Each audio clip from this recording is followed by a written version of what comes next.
marwa mar Ramogi TV kuom luonga kama odiochieng' ma kawuono mar odiochieng' mar mor ne jo kanisa ma Jokopere, nikech koro waseyudo jatelo manyien,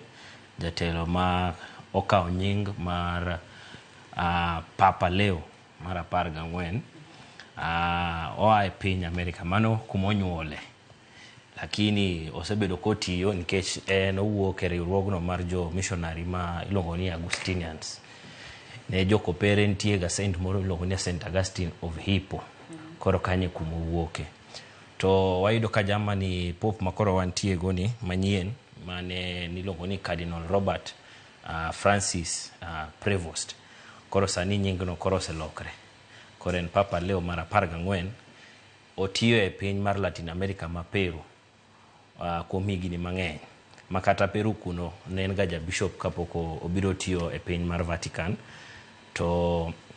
wayudo ni nobedo nyaka okaw nationality ma Peru, koro nyalo wacho ni piny mar Amerika en mana piny mana monyuole, lakini en ja Peru. But ok wanyal wacho kamano nikech gima omorowa ahinya kaka jokanisa, nikech yiero ni bodhi mapiyo. Ang'eni nyoro ji ne rito gotieno ahinya mondo gine ka iro mabowuok ka bobedo marateng' kata bobedo marachar, lakini aparo nikech jok mane yiero cardinals mane yiero Pope,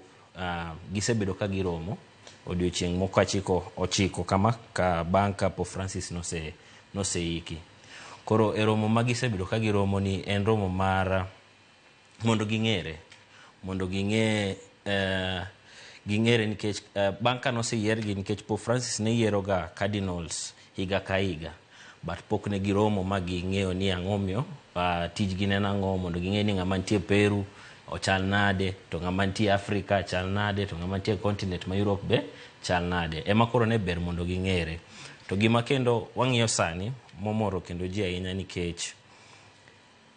Papa Leo mar 14 moyier sani ni, kiwinjo kata speech mowacho kawuono, owacho ni nikech ne e dho Latin, owacho ni odwaro kwe to mondo ji olem. Koro yudo ka pod owacho ni continuity moro nitie kowuok kuom Papa Francis to dhie Papa mar Leo mar 4, lakini kwa dhi mbele to e nying mokaono abolera ahinya e mondo wang'e ni koro e higni mabiro kwasedhi bedo gi Papa, koro Papa Leo mar 14 wadhi neno odwa bedo Papa machal nade. Adwani mondo miya penji mana mapiyo piyo.